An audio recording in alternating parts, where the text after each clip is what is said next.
Upang hindi na maulit ang kontrobersyang hinaharap ng Vice Presidente, maghihigpit na si Senator Win Gatchalian bilang tagapangulo ng Senate Committee on Finance sa mga pagkakalooban ng confidential funds sa 2026 national budget. Ayon kay Gatchalian, limitado na lamang ito sa law enforcement at intelligence agency. Magbabalita si Raymond Dadpaas. Limitado lamang sa mga law enforcement at intelligence agencies ang magkakaroon ng Confidential and Intelligence Funds o CIF sa 2026 national budget.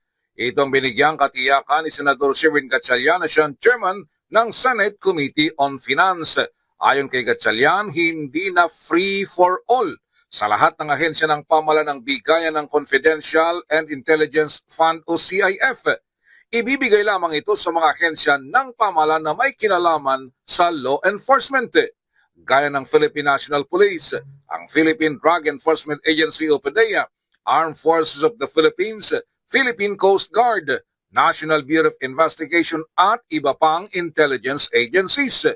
Ang usapin ng CIF na dating hiningi sa office ni Vice President Sara Duterte at bilang kalihim ng Department of Education ang isang ibinabato sa kanya ngayon dahil hindi umano maayos ang paggamit niya nito. Isa ito sa mga 7 articles of impeachment na inihain ng Kamara de Representantes laban sa kanya dahil sa maanomalya umano nitong paggamit sa 625 million pesos na CIF sa OVP at DepEd. Sa 2025 national budget ay wala na itong CIF at ang naiwan na lang ay ang operating expenses ng OVP. At sa 2026, lilimitahan na ang mga ahensya ng pamahalaan na bibigyan ng CIF. Yung mga intelligence funds, confidential funds will be limited to agencies that truly require them, enforcement agencies, intelligence agencies, so hindi na free for all, no? Yung confidential funds.